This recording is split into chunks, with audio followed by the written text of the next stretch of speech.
But we talked about depression on last week, and how at this time of the year, the burden and the weight of depression is even greater than it is at other times of the year, but simply because of the season. The holiday seasons are about family, and it's about spending time with those that you love. But oftentimes we are experiencing, instead of feeling joyful and merry this time of year, we're feeling the burden of grief and sorrow, and we can't get into the Christmas spirit. The music, the food, the songs, the laughter, all of that simply reminds us of something that we no longer have. And whether that's through the loss of someone through a death, or the depression that comes about because of a loss of other things in our life, such as a job or our mobility. For me personally, it was the loss of my mobility. And I went through this season where I didn't want to be around any people because I was, number one, feeling this loss that I didn't know what it was. I didn't recognize it as being depression because no medical professional had spoken to me about the depression that you can feel as a result of your loss of your mobility. So I didn't realize that what I was experiencing, I was grieving the loss of the person that I used to be, as well as grieving the loss of the person that I had planned to be. I was looking at my life and I didn't see a future for me. So I was grieving the loss of the things that I had expected to happen, but in the current situation, I didn't see ever happening. Good morning, Evangelist. So I became very sad and didn't know why, and nobody could really tell me why. And it wasn't until I started reading scholarly articles and things of that nature that I discovered that the depression doesn't just come about as a loss from the death of a person, but you experience it when you experience any type of loss, whether that is a loss of employment, the loss of mobility, a loss of your community, whether that's because you moved from one side of the city to another state. You lose everything that you know. So when the holidays come around, those losses, whether you experience it in December or April, they're compounded, because now are times when you should be with your social circle, with your friends and your family, and you look around you and there isn't anybody there. Or the people that you expected to be there, they aren't there. So you feel this grief that nobody is addressing. And, you had your dream career and, you've been able to provide for your family. But now here's this season where you're supposed to spread love and joy and gifts. And you no longer have the income that will allow you to do that. So there's the grief that comes from that, the loss of your job, the loss of your social circle, because many of us, if you've worked a job any number of years, your coworkers become your friends. They become like your family. We celebrate together. We mourn together. We reach milestones together. We go through trying times together. All of those things, it creates a bond like a family, and then let a layoff happen or a voluntary leave, and all of that is suddenly gone overnight, and we don't recognize it. My cat is trying to crawl up my leg, and he has claws. It don't feel good. But we experience depression because of all of those reasons. This time of year, when you're depressed, reach out to someone. Whether that is someone that you trust that is in your family, your social circle, or reach out to a professional. Many times in our community, we don't reach out to mental health professionals because there is a stigma and a shame that comes along with saying, I need some help. We have been projected as being strong and survivors, and we are. But it has also created this mentality of, I can't let anybody know that I'm suffering. So we suffer in silence. And that only makes the grief and the depression deeper and more profound. I was just trying one last time to bring you on. So we experience these feelings that we don't really know how to deal with. And then if you talk to your friends about going to see a mental health professional, many people will shame you over it. And I don't know that they intentionally shame you. It's just that the mentality that we have around seeking professional help.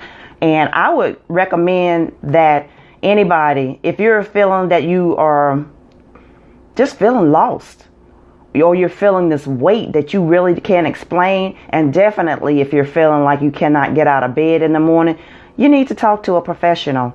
There are many people out there that can help you without the use of drugs. And I'm not downing the use of drugs for depression if you need that, if it's warranted.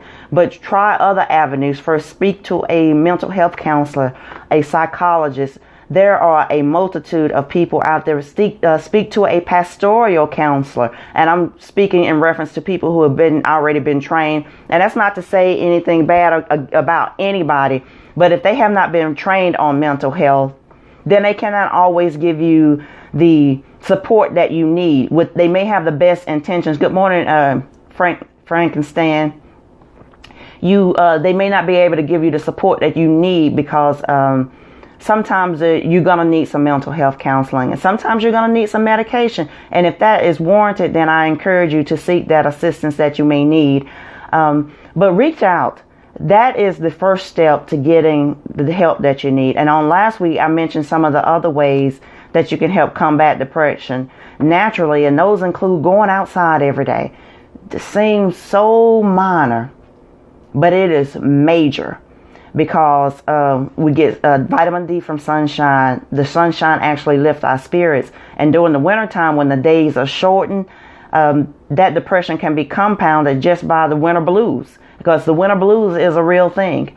I go outside every day intentionally, and as cold as it is, I still go outside every day.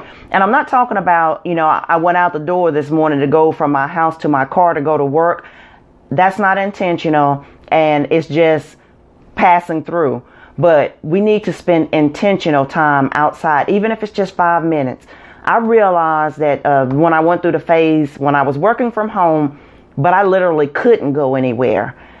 Every day I would go to my front door and open my door and just stand in the door for a few minutes and take 3 or 4 full deep breaths to get some fresh air and to feel the cold, to let me know that I was still alive, that I'm still here. Because sometimes in the middle of that fog, we feel like we don't exist. Nobody sees us.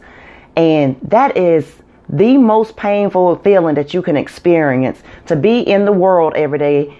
Good morning, Willie, and good morning, Wanda, and think or feel as if nobody sees you, to be invisible with the world moving around you and you're just going through the motions.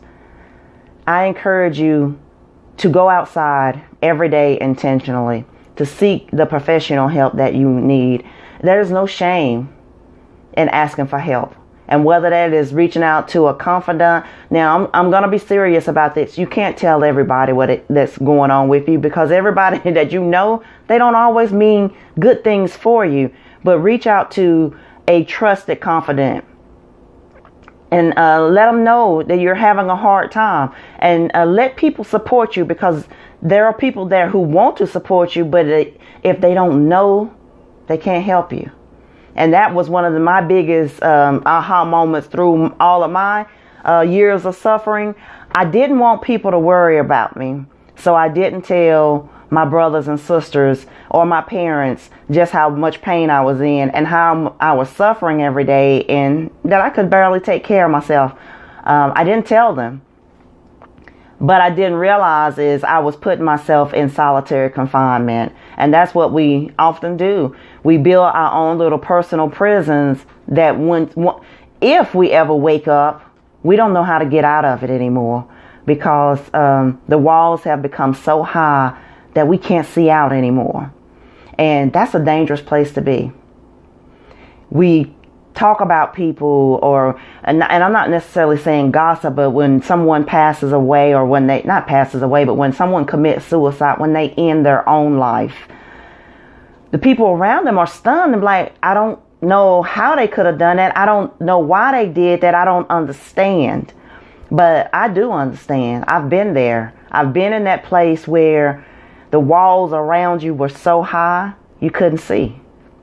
And you didn't see anybody that was could have literally been standing right next to you. But the own thoughts in my own head about my condition were so traumatizing and so fear-based that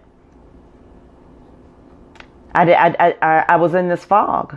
And I never got to the point where, because of the chronic pain, because I wanted to truly end my life, but I know what it feels like to be so alone and so depressed that you don't want to go out.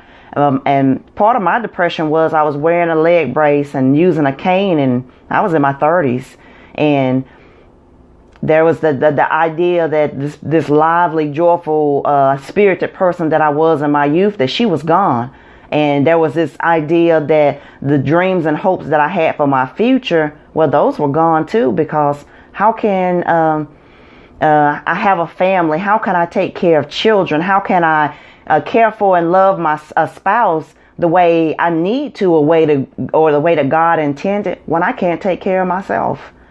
I couldn't take care of my household duties. And I've always been a super neat person, but God ended my OCD when I literally couldn't clean up. I couldn't tolerate standing up long enough to clean up, to grocery shop. And so the idea of taking care of a family was overwhelming. I was like, I can't handle that. So that was the weight from that. And I didn't even realize that I had taken on and had all of these ideas about what was possible and what was impossible. But I internalized all of that, and I began to believe those things. Good morning, Lolita. And so I'm carrying this weight and this belief that wasn't even true. And all of this occurred before I had became a life coach, and before I had the mind shift. But people think what we think doesn't matter, but in actuality, that's all that matters, because your thoughts dictate everything about your life. They dictate your behaviors. They dictate your actions. And over time, it will erode anything that you had going on positive, or anything that you thought was possible, because I'll often refer to it as you have an Einstein on your shoulder, and that's the part of you that is creative, joyful, and enthusiastic in life. But then there's the part of you that is Frankenstein, that sits on your shoulder and whispers in your ear all the things that you can't do, that you're not worthy, that you're not valuable, that nobody loves you, that the world is better off without you. That's the one that spreads terror. But Frankenstein doesn't look like the Frankenstein in the movies that we see, so we don't recognize him as the monster that he is.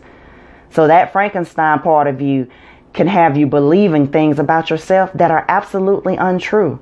You are a child of the Most High God, and you have favor. The simple fact that you are here means that there's favor on your life.